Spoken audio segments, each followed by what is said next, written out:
Okay, this is part 11 from my book, Prevent and Reverse Diabetes by Me.P. Rogers. We're on page like 102. So this is figure 643. This is what normal capillaries look like in your brain versus capillaries with diabetes and hypertension. Diabetes and hypertension go together. Most patients with one have the other. Okay, so in a normal capillary, these blue circles are the oxygen being delivered to the neuron, the brain cell. These red blood cells are traveling through a capillary in this direction. The yellow is the capillary basement membrane. It should normally be rather thin. The green are the vascular smooth muscle cells. We'll call them pericytes in the brain. They can constrict around a blood vessel to narrow its diameter. That's called vasoconstriction. The spindle-shaped cells are the endothelial cells, the lining cells of the capillaries, of the small arteries. And the typical RBC diameter is about 7 microns. You want to know that. That's going to be useful to know. And their capillary is about 5 microns in diameter. So the red blood cell, in order to fit through there, it has to fold back on itself a little bit. And its oxygen is then released from the hemoglobin and travels to the neuron to provide it with oxygen so it can run its oxidative metabolism in its mitochondria. You can make a lot of ATP. You can make about 18 times more ATP in a mitochondria than you can running anaerobic glycolysis in the cytoplasm. Okay, so what happens with diabetes? You get glycation of the capillary basement membrane and it becomes thickened. So thickening of the capillary membrane, basement membrane. See how the yellow is thicker here than it is here? From the hypertension, you're also going to get hypertrophy of the vascular smooth muscle cells. They're going to become enlarged. They're going to become thickened. You're going to also get additional collagen laid down in these areas. So you're going to increase the distance from the capillary to the cell. You're going to make it harder to deliver oxygen to the tissues. Not good. Plus, these people are usually eating fat meals, so that's going to also decrease their ability to deliver oxygen to the tissues.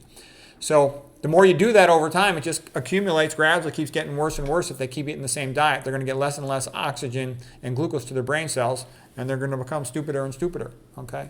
So diabetics are notoriously stupid, and hypertension is number one cause of small strokes in the brain.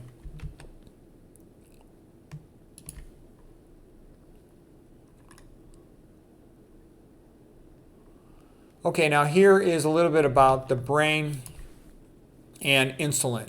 Okay, you've got blood-brain barrier, BBB, and here's the glucose, these little hexagons, and they will cross the blood-brain barrier in glucose type 1 transporters, which do not require insulin. So the glucose does get into the brain pretty well. And then the neurons have baseline glucose uptake through glucose type 3 transporters that get glucose across the plasma membrane of these brain cells, neurons.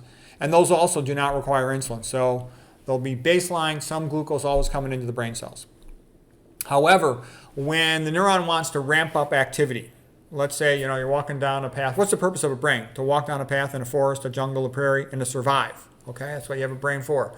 And your brain's always asking yourself a question. Are things cool or they're not cool? If you're just walking around, enjoying yourself, looking at the beautiful flowers, maybe looking for some food, spending some time with your girlfriend, it's all nice. Things are cool. Okay, but all of a sudden, you see, a bunch of coyotes approaching you. Okay, things are not cool. What are you going to do? Are you going to fight them? Are you going to climb a tree? Can you grab a stick or can you do something? You have to decide real fast and you have to act. Okay, so your blood glucose needs to shoot way up. Okay, you're going to get a rush of your sympathetic autonomic nervous system, catecholamines like adrenaline, noradrenaline, and the cortisol to raise your blood glucose. And so your brain cells now have to become hyperactive. So they're going to take in, especially where motion is concerned, you're going to take in more glucose and you're going to run more ATP production. So that is ramped up through glucose type 4 transporters. If you don't have good insulin sensitivity, you can't ramp up these glucose type 4 transporters, and these neurons won't be able to respond adequately. It's even worse than that. But this is something why somebody with chronic diabetes are not able to handle an emotional, intellectual challenge as well. Okay. And here's where it gets even worse. All right, because now you've got these glucose type 4 transporters that are dependent on insulin to take glucose into the cell, but with insulin resistance, they're not able to take up as much glucose as they should, and because of that, you're going to have a problem coordinating the increase in ATP synthesis from your mitochondria. You normally have something whereby your endoplasmic reticulum connects to your mitochondria. They have what are called MAMs, and that means mitochondria-associated membranes. And at these contact sites, the endoplasmic reticulum during times of acute stress will push calcium into the mitochondria. And when it pushes calcium into the mitochondria, that helps to increase, to upregulate the activity of the Krebs cycle enzymes in the mitochondrial matrix, in the center of the matrix. It's a way to very rapidly go from 0 to 60 miles per hour to respond to the acute emergency. But the point is, if you simultaneously have insulin resistance due to high-fat diets, for example, or other things I've talked about earlier in this book and in other lectures, then you can't get enough glucose into the cell to provide the substrate to run Krebs cycle as fast as you want to run it. And this confuses the endoplasmic reticulum, and it just keeps pushing calcium into the mitochondria. And it can push too much calcium into the mitochondria and start to precipitate proteins and damage the mitochondria. So this is another reason why diabetics tend to be stupid. They also often have obstructive sleep apnea and they're hypoxic at night. There's other reasons as well, but I'm just letting you know this is one of the mechanisms of cognitive decline in diabetes and why over time it makes people stupider. Okay, here's just one paper. Western diets induce blood-brain barrier leakage and alter spatial strategies in rats. Yeah, diabetes makes you stupid. There's no joke about it. The typical diabetic thinks, oh, it's under control, I'm doing okay. No, you're not. So anyways, here's just one paper on cognitive decline. And it's the same in animals. You feed these rodents these high-fat diets and they start having a noticeable decline in their cognitive function very rapidly. Okay.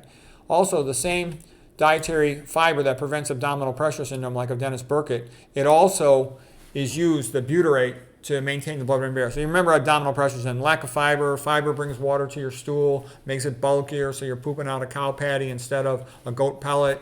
That stretching of the rectum by the cow patty bulky stool causes a reflex defecation where it's effortless, to pop out a cow patty, all right? Versus if you got a little goat pellet, because it doesn't stretch the walls of your rectum, you have to contract your abdominal muscles a bit. That's called the Valsalva maneuver to pop out the goat pellet. And that leads to back pressure, which will cause outpouchings in your sigmoid colon. That's diverticulosis. If one of those bursts, diverticulitis. Back pressure, you get inguinal hernias, periumbilical hernias, your stomach pops up into your chest, hiatal hernias, gastroesophageal reflux disease, increased risk of esophageal cancer, dry stool on the right side of your colon, forming stool balls that are like a rock, a lith, appendical lith or fecal lith, more appendicitis, back pressure down into your leg, varicose veins, into your scrotum for men, varicocele can heat up your testicles, cause infertility, into your rectum, rectal hemorrhoids. Okay, that's the classic abdominal pressure syndrome of Dennis Burkitt due to lack of dietary fiber. You want to get at least about 50 grams of fiber per day, ideally even more than that, but at least around 50 grams or more. Okay, then here we're going to come to the next illustration, show you what's up with leaky gut. So normally the good bacteria take the fiber. I got good bacteria have smiley faces because they're good. They take dietary fiber and make it into butyrate, which is a short-chain fatty acid. And the gut lining cells, the enterocytes, because it's called the enteric tract, they make that into tight junctions. The tight junctions then prevent any bad stuff from getting down across the bowel wall. Okay, if you don't have the butyrate, or if you have these chemicals that are toxic to the gut wall, look how many of them, there's like 25 of them or something. You can then get bacteria getting across the gut wall, bacterial toxins like LPS and LTA, and they can cause all kinds of inflammation. They can cause autoimmune disease. They can cause blood clotting. They can cause a lot of problems. Okay.